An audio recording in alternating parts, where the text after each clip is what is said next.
ஆண்டவராகிய இயேசு கிறிஸ்துவின் நாமத்திலே இந்த நாளில் தேவனுடைய செய்தியாக இந்த நாட்களிலே நடந்து கொண்டிருக்கிற இயற்கையின் அர்த்தங்களையும் நாங்கள் தேவனுடைய வார்த்தைகளையும் ஒத்து பார்க்கிற பொழுது வேத வசனம் சொல்லுகிறதை நாங்கள் கவனித்து விட்டு பார்க்க வேண்டிய காலகட்டத்திலே வாழ்ந்து கொண்டிருக்கிறோம்.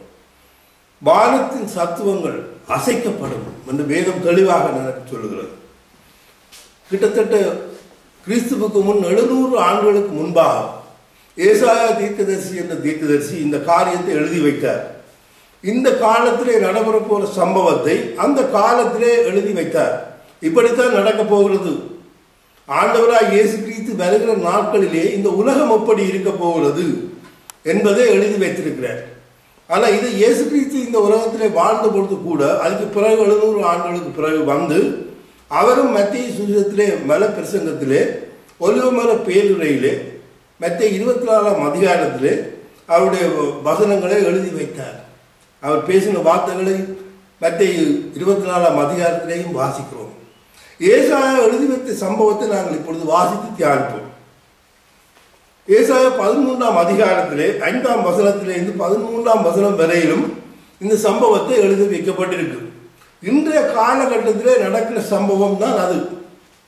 கர்த்தர் வருகிறார், அவருடைய கோபத்தின் ஆயுதங்களும் தேசத்தை எல்லாம் அழிக்க வானம் கவர்ந்த கடையாந்தர தேசத்தில் இருந்து வருகிறது.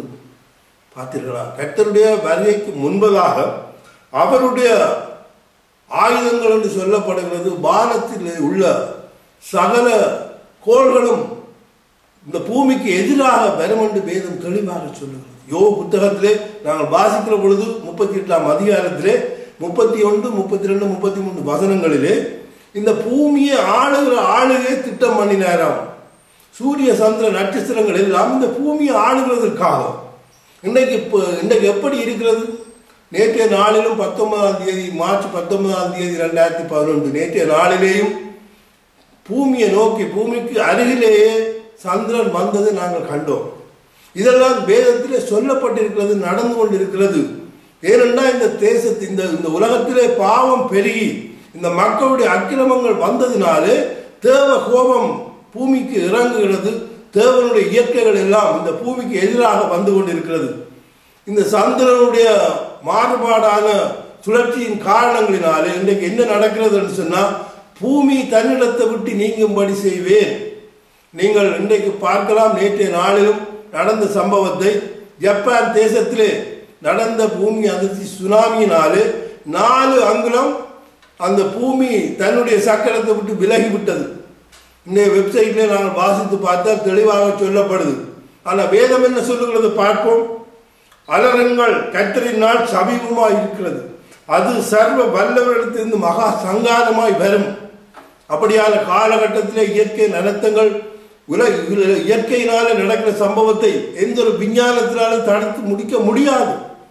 இன்றைக்கு விஞ்ஞானத்தில் நம்பிக்கொண்டிருக்கிறவர்கள் என்ன செய்ய முடியும்? ஒன்றும் செய்ய முடியாது. வேதம் தெளிவாக நமக்கு சொல்லுகிறது. ஆதலால் எல்லா கைகளும் நிகழ்ந்து எல்லா மனுஷனின் இருதயமும் கரைந்து போகும். கூடுதலாக விஞ்ஞானத்திலே இருக்கிற மக்கள் தங்களுடைய விஞ்ஞானத்தினாலே எப்படியாவது இதை நாங்கள் மாற்றி அமைக்கலாம் என்று அதை நம்பிக்கொண்டு இருந்தவர்கள் இன்னும் கரைந்து போவார்கள். உலக மக்களுக்கு எல்லாம் இருதயங்கள் கரைந்து பயந்து போகிறது. இந்த காலத்திலே விஞ்ஞானத்தினாலே செய்ய முடியாமல் இருக்கிறதே, இதுக்கு என்ன வழி, என்ன தேடுகிறோம்? ஒரு மார்க்கம் இல்லை என்று கதறுகிறார்கள். தீர்க்கதரிசி மூலம் தேவன் பேசின வார்த்தைகளை பாருங்கள். அவர்கள் திகிலடைவார்கள், வேதனைகளும் பாதைகளும் அவர்களை பிடிக்கும். பிள்ளை பருகிறவர்களைப் போல வேதனைப்படுவார்கள். ஒருவரை ஒருவர் பிரமித்து பார்ப்பார்கள். அவர்கள் முகங்கள் நெருப்பாக முகங்களாக இருக்கும். பாருங்கள், ஒரு பிள்ளை பருகிற ஒரு ஸ்திரிக்கு எப்படி பிரசவ வேதனை இருக்குமோ அப்படிப்பட்ட ஒரு வேதனை இந்த காலத்தில் இந்த மக்களுக்கு ஆரம்பமாகிறது. இயேசு கிறிஸ்து இந்த உலகத்திலே வாழ்ந்த பொழுது மத்தேயு 24ஆம் அதிகாரத்தில் சொன்னார், இவைகளெல்லாம் வேதனைகளுக்கு ஆரம்பம், இதோடு முடிந்து விடவில்லை. கர்த்தருடைய கோபத்தின் ஆயுதங்கள் எல்லாம் ஆயத்தப்படுத்தி வந்து கொண்டிருக்கிறது. இன்னும் முடியவில்லை, இப்பொழுதுதான் ஆரம்பித்திருக்கிறது என்று நீங்கள் உணர வேண்டும்.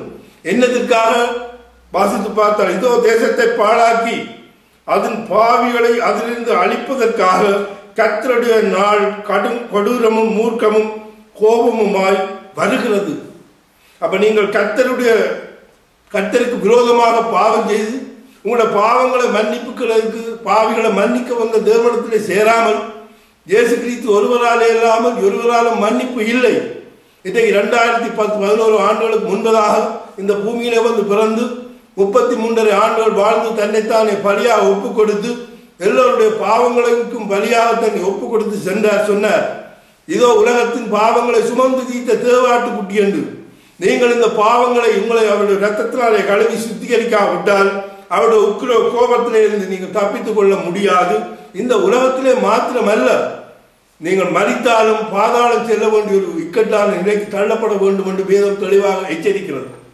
10ஆம் வசனம் சொல்லுகிறது, வானத்தின் நட்சத்திரங்கள் ஒளிகொடாதிருக்கும், ராசிகளும் ஒளிகொடாதிருக்கும், சூரியன் உதிக்க இருண்டுவோம், சந்திரன் ஒளிகொடாதிருக்கும். இந்த காலத்திலே நடக்க போகிற சம்பவம், தேவனுடைய வருகைக்கு முன்பதாக இவர்கள் எல்லாம் நடக்க போகிறது. பர்வதத்தின் உலகத்தையும் பாவத்தின் நிமித்தம் உலகத்தையும் அக்கிரமத்தின் நிமித்தம் துன்மார்க்கரை நான் தண்டித்து அகங்காரின் பெருமையை ஒளிய பண்ணி கொடியரின் எலும்பை தாழ்த்துவேன். இன்றைக்கு நடக்கிற சம்பவங்கள் எல்லாம் நோவாவின் நாட்களிலே இதே மாதிரியான காரியம் நடந்து அவள் அனைவரும் 8 பேர் தவிர மீதி பேர் அத்தனை பேரும் மாண்டு மண்ணுக்கு போனார்கள்.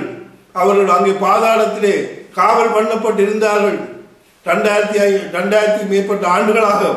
இப்பொழுதும் இதேதான். இப்பொழுது நியாய தீர்ப்பு வரப்போகிற காலத்திலே வாழ்ந்து கொண்டு இருக்கிறோம். அவர் என்ன செய்ய போகிறாராம்? புருஷனை பசும் பொன்னிலும் மனுஷனை ஒப்பியிலும் தங்கத்திலும் அபூர்வமாக்குவேன். நாம் தேவனுக்கு பிரியமான மக்கள் எல்லாரையும் ஒரு அப்பீரின் தங்கமாக மாற்றுவார். இது நிமித்தம் சேனைகளின் கர்த்தருடைய உக்கிரகத்தினால் அவருடைய கடும் கோபத்தின் நாளிலே பூமி தன்னிடத்தை விட்டு நீங்கும்படி செய்வேன். இன்றைக்கு நடந்திருக்கிறது பார்த்தீர்களா?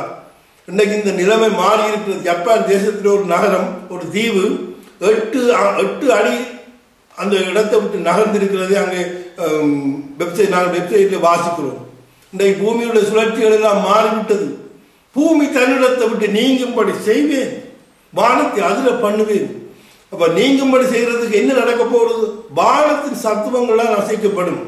சந்திரன் இந்த பூமியில இந்த சமுத்திரம் எல்லாம் முழக்கமா இருக்கிறது காரணம் சந்திரனுடைய சுழற்சியின் சந்திரனுடைய இதால் தான் இந்த பூமி இப்படியான காரியங்கள் நடைபெறும் என்று விஞ்ஞானமே ஒத்துக்கொள்கிறது. அப்ப தேவன் இந்த பூமிக்காக படைக்கப்பட்ட ராசிகளும் கோள்களும் எல்லாம் வந்து இன்றைக்கு இடம்பெயர்ந்து அது மாற்றம் அடைந்து இந்த பூமிக்கு எதிராக வந்து கொண்டிருக்கிறது. இப்படியான காலகட்டம் வருகிறதுக்கு முன்பு வரப்போகிறது, வந்து கொண்டிருக்கிறது. இதெல்லாம் அடையாளமாக இருக்கிறது. இவைகளை பார்த்து நாங்கள் என்ன செய்ய வேண்டும்?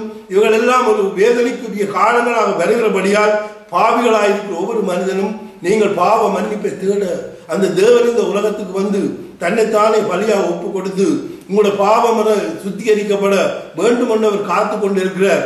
அதற்கு நீங்கள் மனம் திரும்பாவிட்டால் அவர் பாவிகளாக இருக்கிறவர்களை என்ன செய்வாராம்? பாவத்தின் நிமித்தம் உலகத்தையும் அக்கிரமத்தின் நிமித்தம் துன்மார்க்கரையும் நான் தண்டித்து அகங்காரிகளை பெருமை ஒளிய பண்ணி கொடியரின் எலும்பை தாழ்த்துவேன் என்று கண்டிப்பாக சொல்லியிருக்கிறார். மத வைராக்கியத்தில் உள்ள மக்களே, நீங்கள் எண்ணிக்கொண்டிருக்கிற ரட்சிப்பு எப்படிப்பட்டது என்றது நீங்களே சிந்தித்து நீங்களே முடிவு செய்ய வேண்டிய காலகட்டத்தில் இருக்கிறோம். இயேசு கிறிஸ்துவினுடைய ரத்தம் சகல பாவங்களையும் நீக்கி நம்மை சுத்திகரிக்கும். நீங்கள் அதற்குரிய வழிகளை தேட வேண்டும் என்றதைத்தான் நாங்கள் இன்றைக்கு இந்த செய்திகள் மூலம் உங்களுக்கு சொல்லிக் கொண்டிருக்கிறோம். ஆகையினாலே இது ஒரு மத பிரசாரமாக எண்ணாமல் அன்பான சகோதரனை போல நீங்கள் எங்களை ஏற்றுக்கொண்டு இந்த வார்த்தைகளை நீங்கள் ஏற்று நீங்கள் மறுபடியும் பிறந்து ஆண்டவர் இயேசு கிறிஸ்துவுக்குள்ள ஞானஸ்தானம் பெற்று நீங்கள் மனம் திரும்பி மதங்களை விட்டு இந்த பரிசுத்த வேதாகமத்தை ஏற்றுக்கொண்டு வாழ்ந்தால் அவருடைய வருகையிலே அவருடைய உக்கிர கோபத்திலிருந்து தப்பித்துக் கொள்ள அவர் உங்களை மன்னிப்பார், வழி நடத்துவார், அவர் உங்களை ஆசீர்வதிப்பார். கர்த்தர் உங்களை ஆசீர்வதிப்பாராக. ஆமென், ஆமென்.